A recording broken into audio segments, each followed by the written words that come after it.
We praise you, O God. We acclaim you as Lord. The white robe army of martyrs praise you. Alleluia. Alleluia. Alleluia. Alleluia.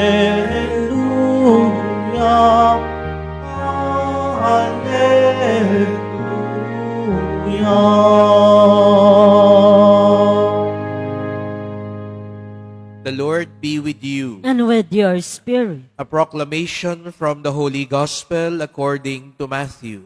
Glory to you, O Lord. When the Magi had departed, behold, the angel of the Lord appeared to Joseph in a dream and said, Rise, take the child and his mother, flee to Egypt, and stay there until I tell you. Herod is going to search for the child to destroy him. Joseph rose and took the child and his mother by night and departed for Egypt. He stayed there until the death of Herod, that what the Lord had said through the prophet might be fulfilled. Out of Egypt I called my son. When Herod realized that he had been deceived by the Magi, he became furious. He ordered the massacre of all the boys in Bethlehem and its vicinity 2 years old and under, in accordance with the time he had ascertained from the Magi. Then was fulfilled what had been said through Jeremiah the prophet. A voice was heard in Ramah, sobbing and loud lamentation, Rachel weeping for her children, and she would not be consoled, since they were no more.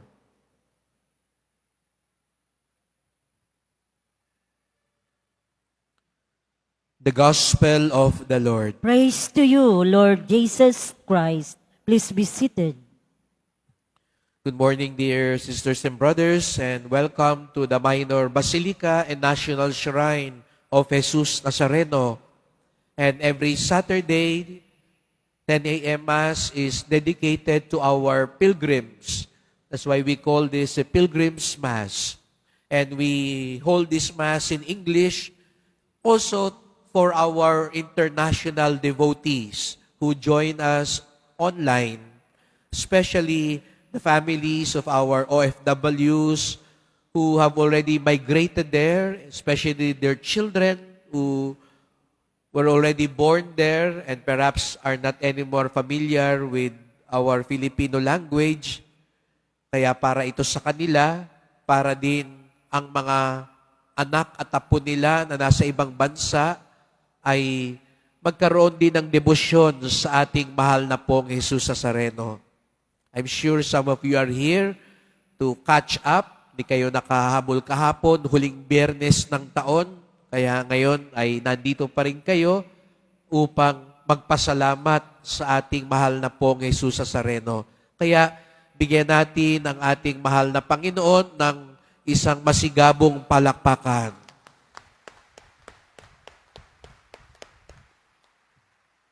And we still celebrate Christmas. That's why you heard we still sing the Gloria. Kaya hindi pa man po huli, pwede man pakibati pa rin yung katabi nyo ng Merry Christmas. Ayan, nasabihin nyo, pwede pa rin mamasko. No? Baka hindi pa kayo napapamaskuhan, kaya sabihan nyo sa mga ninong at ninang ninyo na nagtago nung Pasko, hindi pa tapos ang laban. No? Pwede pa hong humabol. And if you will notice, as we continue to celebrate Christmas, the tone is quite different.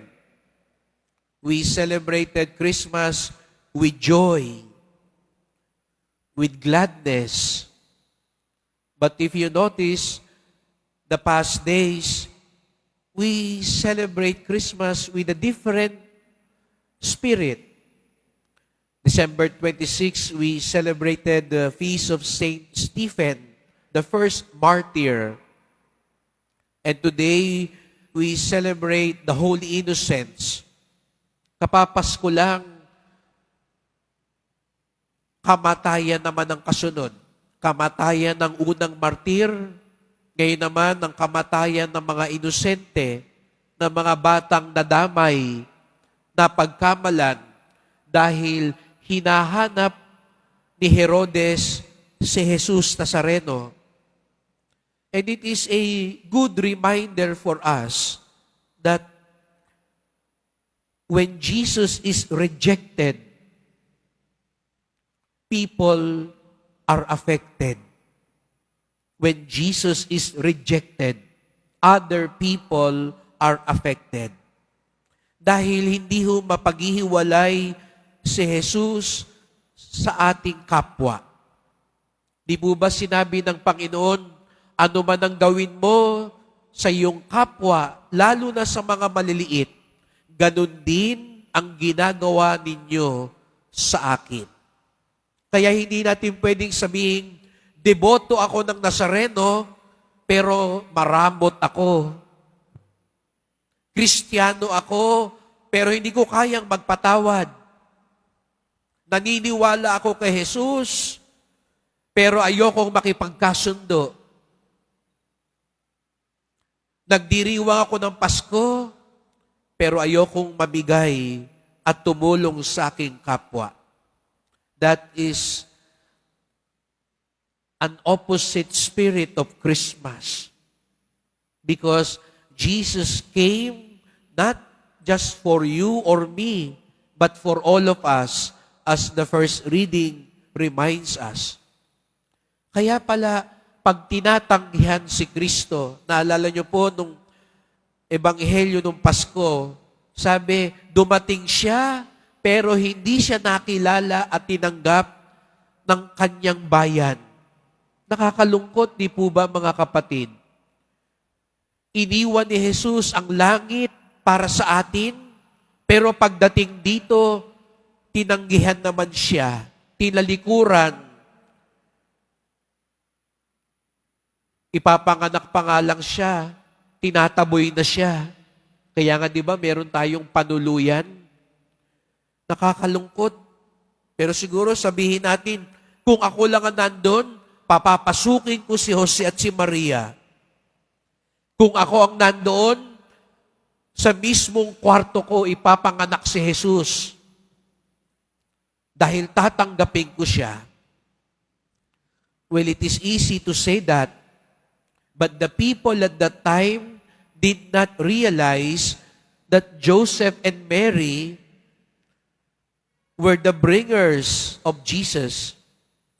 The people at the time did not realize the baby is the Son of God. Akala nila ordinaryong tao lamang si Jesus, Maria at Jose. Kaya papakaingat po tayo dahil baka yung mga inaakala nating ordinaryong tao, baka yan pala si Jesus Nazareno na nakikiusap sa inyo. Yung mga taong inaakala nating maliliit, walang sinabi, ayaw natin patuloyin, ayaw natin pansinin, sila pala ang sugo ng Diyos sa atin. And that is why, as we celebrate Christmas, we remember the Holy Innocents. Wala nga silang kamuwang-muwang, napagkamalan lang sila kasi hinahanap si Jesus. Kasi tinanggihan si Jesus. Pag tinatanggihan natin si Jesus, nadadamay ang ating kapwa. Pero mga kapatid, sino nga ba talaga lang si Jesus? Hindi lang ang imahe ng Poong Nazareno, kung hindi ang ating kapwa. Kaya nga sa araw na ito, dalawang uri ng tao ang ating inaalala.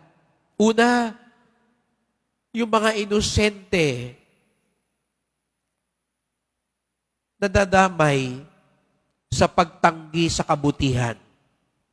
Kaya nga sa maraming simbahan ngayon, inaalala yung mga sanggol na pinatay dahil sa abortion. Siguro nga sabihin nyo, tatanggapin ko si Jesus. Pero panig tayo sa abortion. Hindi natin pinagtatanggol ang mga nasa sinapupunan na walang kamuwang-muwang. Dilingid sa ating kaalaman dito sa Quiapo. Marami rin naman dyan sa labas. Iba nga magsisimba muna, tapos bibili rin ng pampalaglag. Nakakalungkot po yun. Magsisimba, pero sila rin yung nagtitinda ng pampalaglag. O tayo pa yung nag-uudyok minsan. Tanggalin na yan, dugo lang naman yan eh. Yan ang sisira sa pangarap mo. Hindi ho pagkakamali ang mga bata na sa sinapupunan. Mga inosente po sila. At dahil tinatanggihan natin ang kabutihan, para na rin nating tinatanggihan si Jesus Nazareno. When we reject goodness, we also reject Jesus. And the second type of people we pray in this Mass, those who are also suffering because of Jesus, are the persecuted Christians. Maswerte po tayo dito sa Pilipinas. Mapalad po tayo dito sa Quiapo. Kayo, oras-oras, pwedeng magsimba. Alam niyo po ba, sa ibang bansa, may mga lugar na hindi sila makapagsimba. Na kapag nagsimba sila, huhulihin sila. Lagi ko ito tinatanong, pag dumating kaya yung araw, may karatula dyan sa labas, ang magsisimba, ikukulong. Puno pa kaya ang simbahan ng Quiapo? Magpapakita pa rin ho kaya kayo? May pari rin kayang sisipot? Sa totoo lang, mga kapatid, hanggang saan natin kayang tindigan ang ating pananampalataya? Madaling sumigaw ng biba, madaling magtaas ng kamay, madaling magsimba, pero pag hinahamon na ho tayo para panindigan ng pananampalataya, can we still do it? Siguro sabihin nyo, kaya ko yan, Father. Paninindigan ko yan. Kahit bawalan kami sa prosesyon, magpuprosesyon kami. Eh kung ibahin kaya natin, panindigan mo kaya yung kabutihan? Kaya pa rin kaya? Baka mas madaling magsimba kaysa sabihin yung totoo. Father, magsisimba na lang ako kaysa patawarin ko yung taong yan.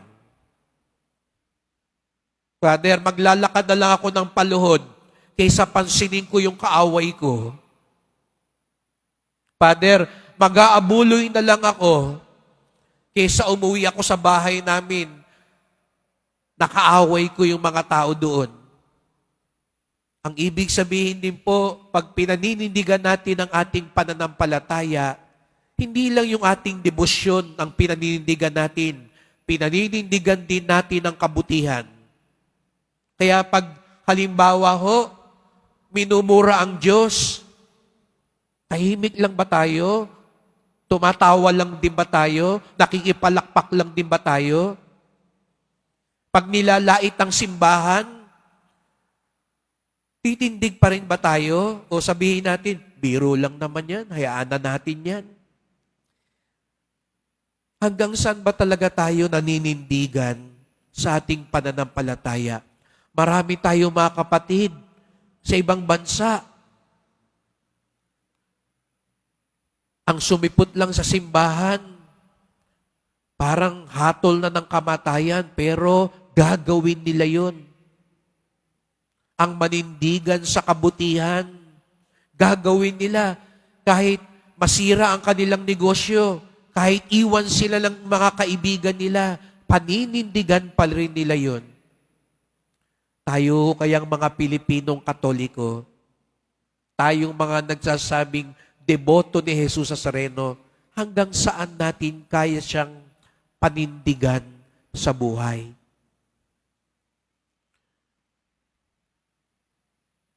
Yes, it is easy to celebrate Christmas.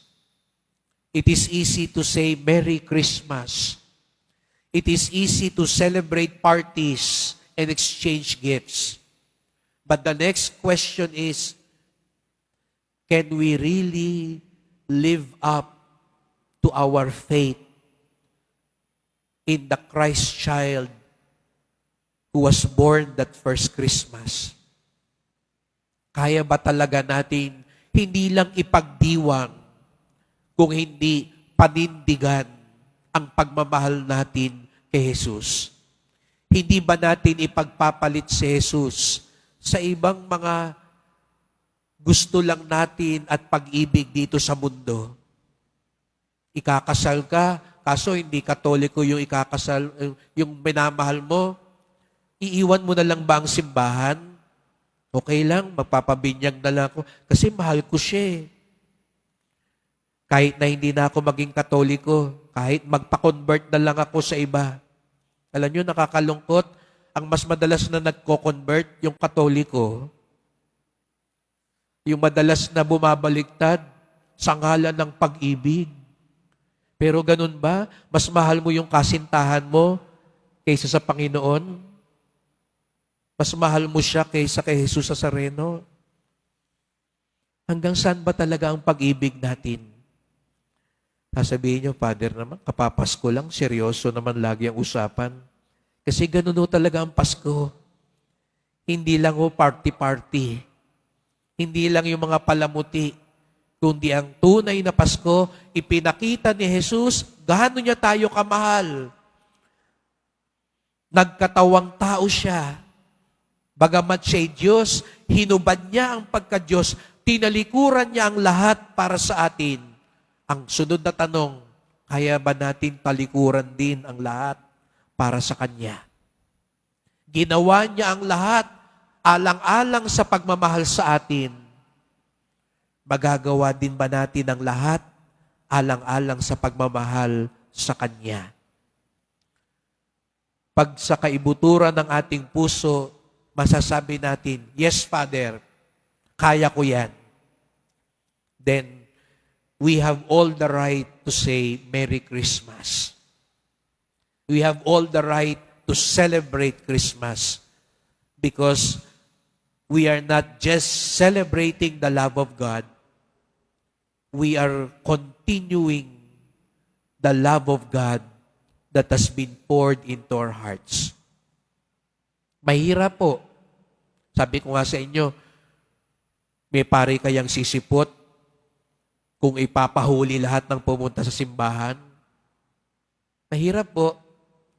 Pero kakayanin natin yan dahil nandyan ang ating Panginoon. Kaya nga tayo nandito eh.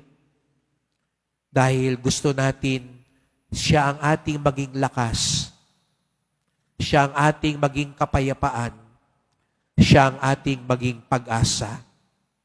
And so let us pray for one another as we remember the persecuted Christians, the holy innocents, those who are suffering right now because the world is rejecting Jesus.